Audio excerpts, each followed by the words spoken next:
뉴욕시에서 레지오넬라균 감염으로 인한 사망자가 2명 더 추가됐습니다.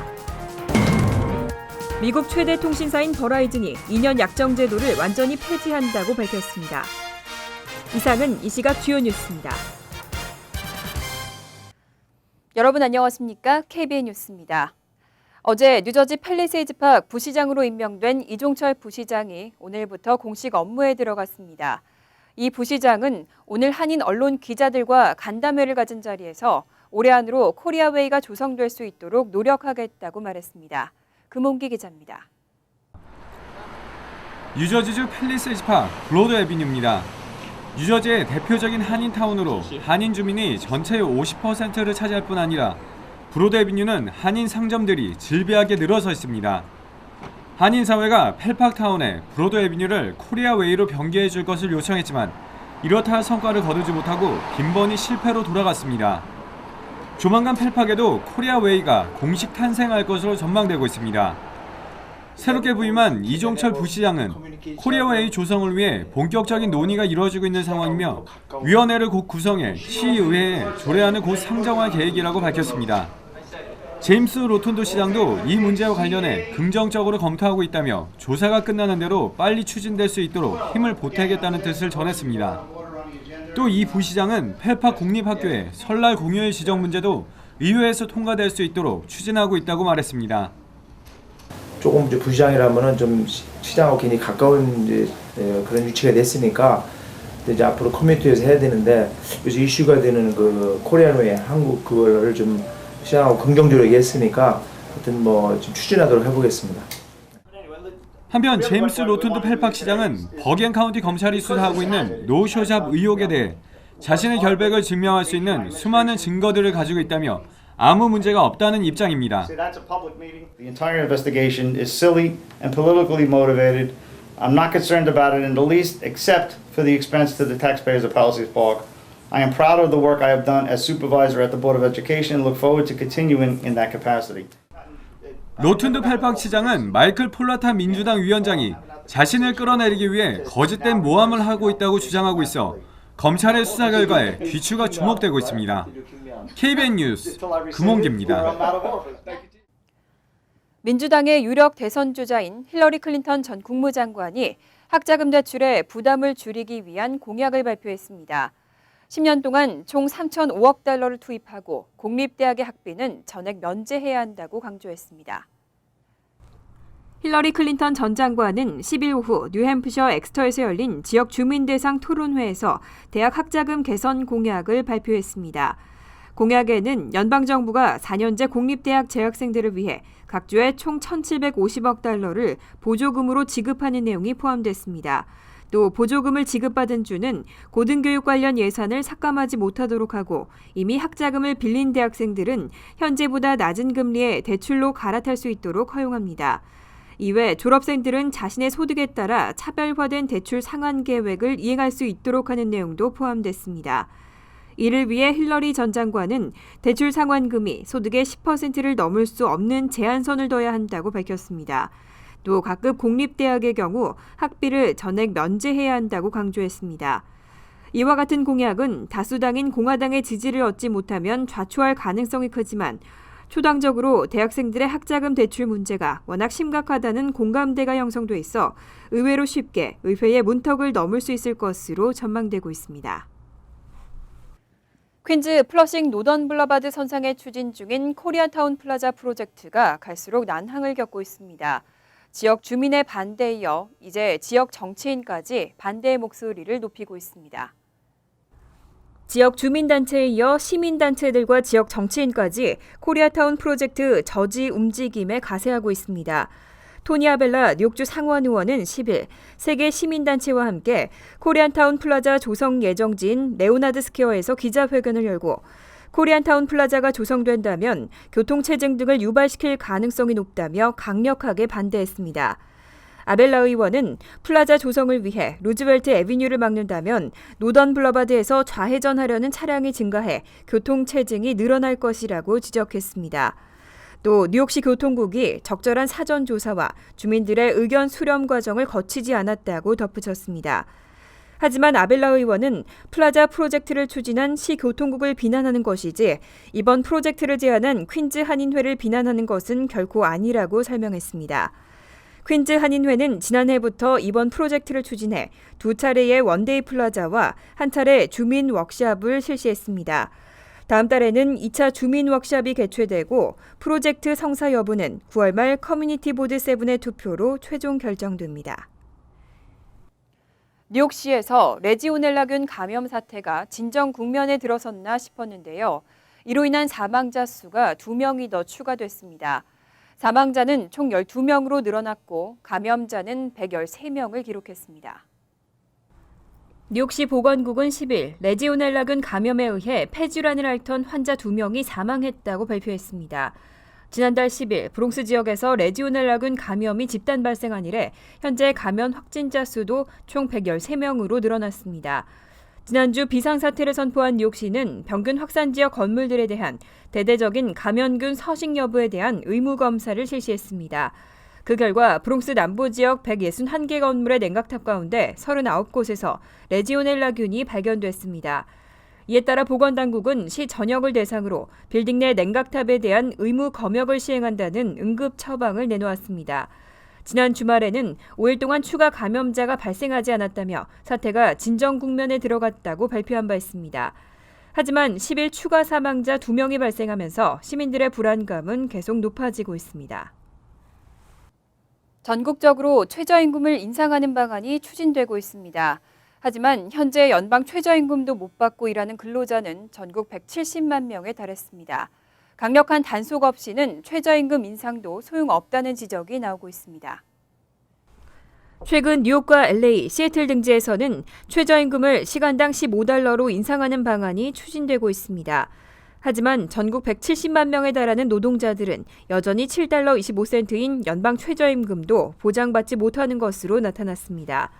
특히 이들의 3분의 2가량은 여성 노동자들로 소수인종이나 이민자들의 경우는 더 심각한 상황으로 지적되고 있습니다. 노동부의 지난해 12월 보고서에 따르면 뉴욕주와 캘리포니아주에서만도 최저임금 규정이 지켜지지 않는 경우가 56만 건에 달했습니다. 금액으로 환산할 경우에는 연간 3,300만 달러가 넘는 것으로 추정됐습니다. 하지만 이러한 위반 사실을 단속할 인력이 턱없이 부족한 것으로 조사됐습니다. 현재 연방정부 및 주정부 관계기관에서 최저임금 등의 단속을 담당하는 인원은 1,000여 명으로 추산되고 있습니다. 그런데 이들이 관리해야 하는 대상은 730만 업체의 직원 1억 3,500만 명에 달해서 실질적인 단속이 어려운 것으로 알려졌습니다. 노동부 관계자들은 정부의 단속이 강화되지 않는다면 최저임금 인상이 실효를 거두기 힘들 것이라고 지적했습니다. 연봉도 많이 받으면서 일에 대한 자부심도 큰 직업은 어떤 게 있을까요? 이에 대한 조사가 실시됐는데 1위부터 9위까지 모두 의사들이 차지했습니다.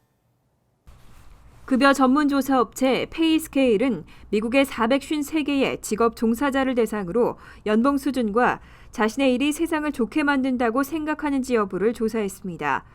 조사를 바탕으로 순위를 매긴 결과 외과 의사가 1위로 나타났습니다.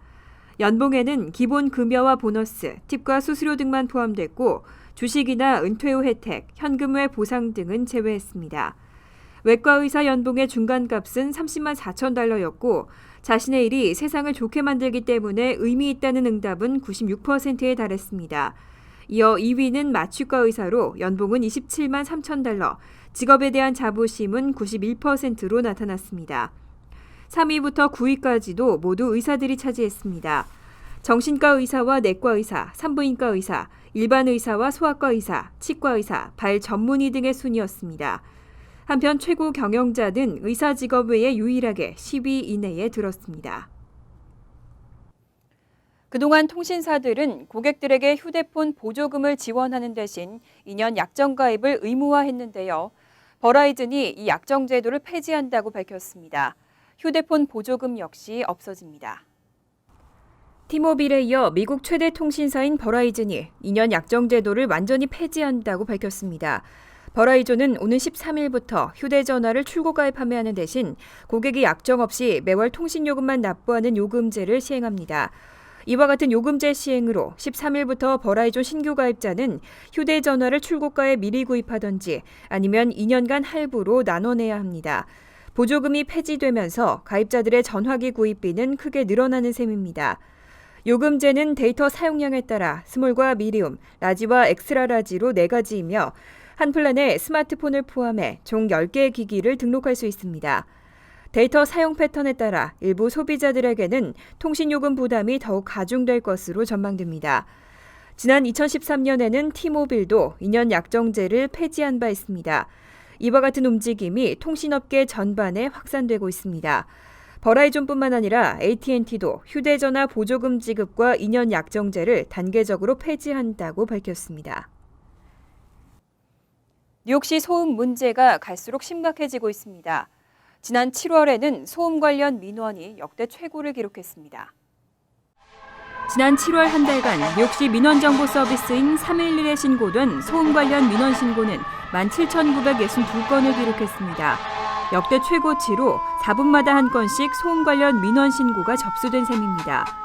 이와 같은 소음 관련 민원 신고는 최근 몇 년간 계속 증가하고 있습니다.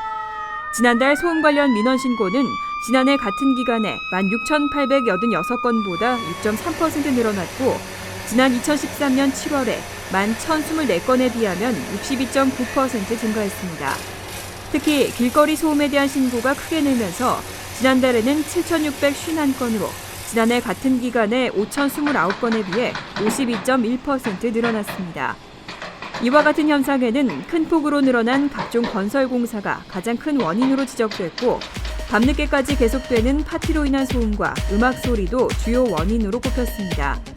한편 민원 신고로 인해 경찰이 출동할 경우에는 일반적으로 주의 조치가 취해지지만 재방문 시에는 경찰관 재량에 의해 과태료가 부과될 수 있습니다. 오전 7시부터 오후 10시까지에는 최소 $350, 오후 10시부터 오전 7시까지 야간 시간대에는 최소 $450가 부과됩니다. 버겐 카운티의 오버팩과 벤선 파크는 한인들도 자주 찾는 공원인데요. 버겐 카운티 정부가 카운티 공원에 대대적인 예산을 투입하고 개선 작업에 들어가겠다고 밝혔습니다. 제임스 테데스코 카운티장은 최근 리치필드의 오버팩 공원과 파라무스 소재 벤선팍 등 카운티 공원에 대한 대대적인 예산 투입을 허가했다고 발표했습니다. 카운티 프리홀더 역시 이와 같은 예산 사용에 동의했습니다. 카운티 정부의 개선안에 따르면 매년 뉴저지 한인회 추석 대잔치와 홀리네임 코리안 메디컬 프로그램의 워크폼함 행사 등이 열리고 있는 오버팩 공원은 셔틀버스가 투입되고 주차장이 확충될 계획입니다. 또 파라무스의 벤선팍의 경우는 동물원의 규모가 확장되고 동물의 숫자도 늘어날 것으로 전망되고 있습니다. 이 밖에 현재 운영되고 있는 어린이 기차도 새로운 모습으로 바뀌고 겨울 시즌에는 동물원 주변으로 아이스 스케이트장도 마련될 것으로 전해졌습니다. 잠시 후 KBN 뉴스가 계속됩니다.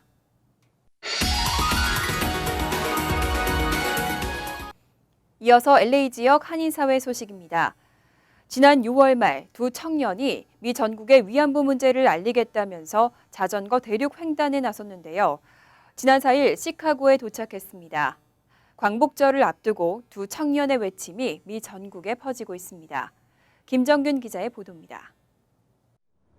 지난 6월 LA 일본 총영사관 앞에서 미국 땅에서의 첫 수요 위안부 집회를 연 심용석, 백덕열 씨.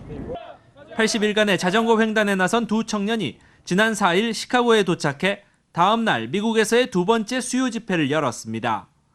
45일 만에 중간 지점까지 무사히 도착한 것으로 이제 워싱턴 DC와 뉴욕을 향한 여정이 남아 있습니다. LA에서 첫 집회를 열고 이틀 전에 시카고에서 두 번째 집회를 열었습니다. 많은 사람들이 일본군 위안부 문제에 대해서 조금씩 관심을 갖고 있는 것 같습니다. 일본 정부의 범죄 인정과 사과, 그리고 피해자 할머니들과 함께 동행하자는 취지로 이름 지어진 3A 프로젝트는 라스베가스와 애리조나, 뉴멕시코 등을 거쳐 미국 땅의 서부 지역에 퍼졌습니다. 이들의 다음 수요 집회는 워싱턴과 뉴욕에서 연달아 열립니다. 워싱턴은 23일 도착 예정으로 26일 수요 집회가 열릴 예정입니다. 또 뉴욕은 다음 달 2일 도착해 9월 5일에 집회가 계획돼 있습니다. 생존해 있는 위안부 피해 할머니들이 이제 몇 분 남지 않은 상황에서 이들 두 청년의 조용한 외침은 작은 울림이 돼 미 전국에 퍼지고 있습니다. MBC 뉴스 김정균입니다. 올해 들어 올림픽 경찰서 관할 지역에 범죄 발생 건수가 크게 증가했습니다.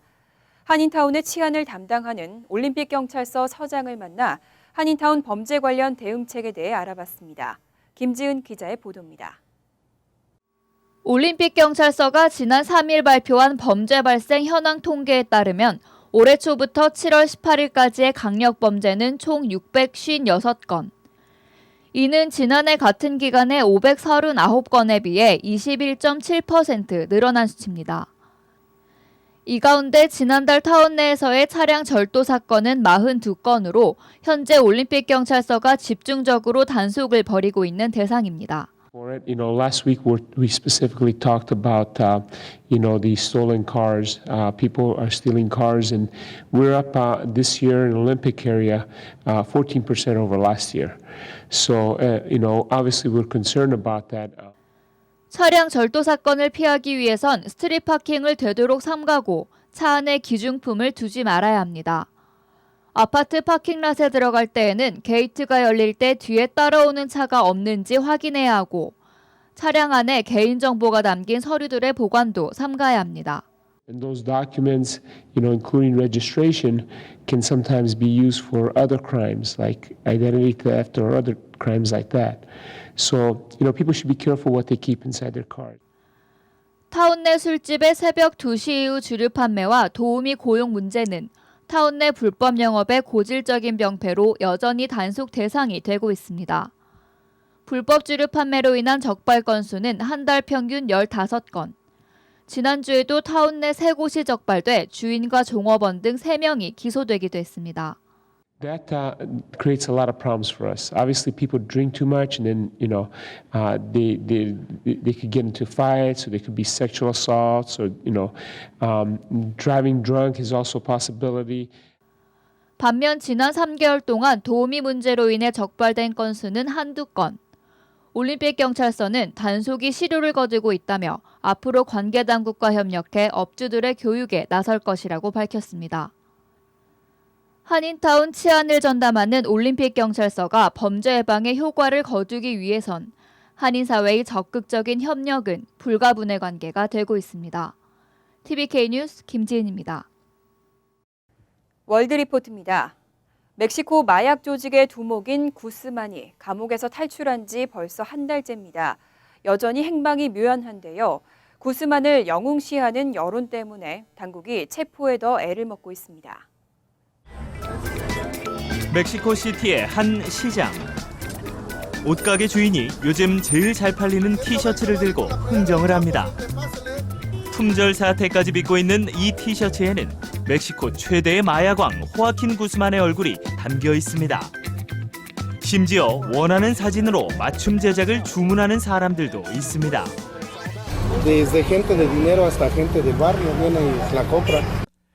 지난 11일 구스만은 교도소 감방의 샤워실에 쭈그려 앉아있는 이 모습을 마지막으로 자취를 감췄습니다. 1.5km 길이의 땅굴을 통해 탈옥에 성공한 구스만에게 멕시코 당국은 무려 43억 원의 현상금을 내걸었습니다. 하지만 신고는커녕 오히려 구스만을 영웅시하는 여론이 일고 있습니다. 곳곳에서 마약왕의 탈옥을 찬양하는 거리 약사들을 만날 수 있고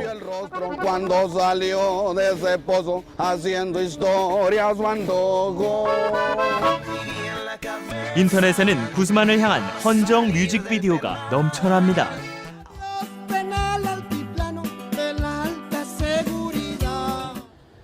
특히 구스만의 고향 주민들은 그를 흉악한 범죄자가 아니라 지역 경제를 살린 의인으로 기억합니다. It's really good that he's escaped because he provides jobs and helps a lot of families. And if he's not here, they go hungry and the economy suffers. 심지어 그의 고향에는 마약 조직원들을 기리는 공동묘지도 세워졌습니다. Yo creo que fundamentalmente hay un culto hacia la persona, la personalidad. 구스만의 탈옥 이후 그의 안전과 행운을 기원하기 위해 묘지를 찾는 방문객들도 급증했습니다. It's amazing. is incredible. Like if El Chapo is a hero or a very smart man. And it's not true. This guy is a terrible criminal. 전 세계에 대규모 마약을 유통시키고 10만 명이 목숨을 잃은 마약 전쟁의 주범인 구스만. 그럼에도 구스만을 현대판 로빈 후드라고 떠받치는 민심에는 부정부패와 불법이 판치는 멕시코 권력층에 대한 불신이 깔려 있다는 분석입니다. 간추린 소식입니다. 자신의 생후 5개월 아들을 폭행해 숨지게 한 뉴저지 포트리 출신의 한인 남성이 무죄를 주장하고 있습니다. 버겐카운티 검찰청에 따르면 최모 씨는 어제 열린 인정신문에서 1급 과실치사와 2급 폭행, 아동보호법 위반 등의 혐의를 인정하지 않는다고 대답했습니다. 한편 버겐카운티 대배심은 이번 사건에 대한 심리를 시작했고 조만간 기소 여부를 결정할 예정입니다. 뉴욕주 교사평가제에서 낙제를 받은 교사가 전직 뉴욕주 교육국장을 상대로 소송을 제기할 전망입니다. 롱아일랜드 그레인넥에서 4학년 학생들을 가르치고 있는 쉐리 리더만 교사는 지난해 새로 변경된 교사평가제에서 학생들의 성적 반영 기준 때문에 부당하게 낙제 평가를 받았다고 주장했습니다. 그는 교사평가제를 실시한 존 킹 주니어 전 뉴욕주 교육국장을 상대로 소송을 제기할 계획이라고 밝혔습니다.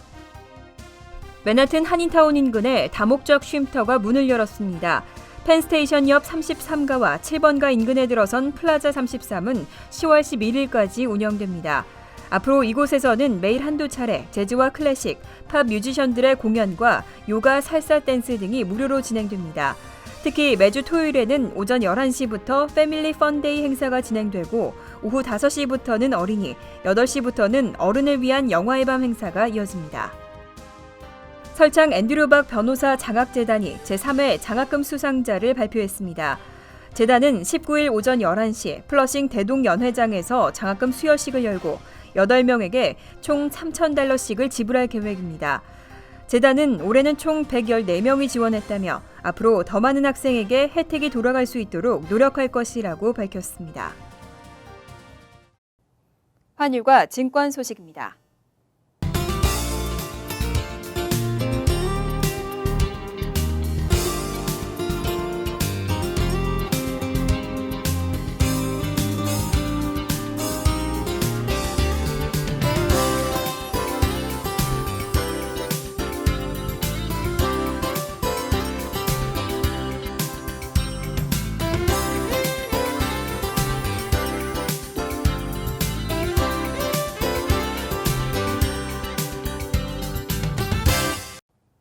이어서 날씨입니다. 수요일은 흐린 가운데 오후부터는 천둥 번개와 함께 소나기 오는 곳이 있겠습니다.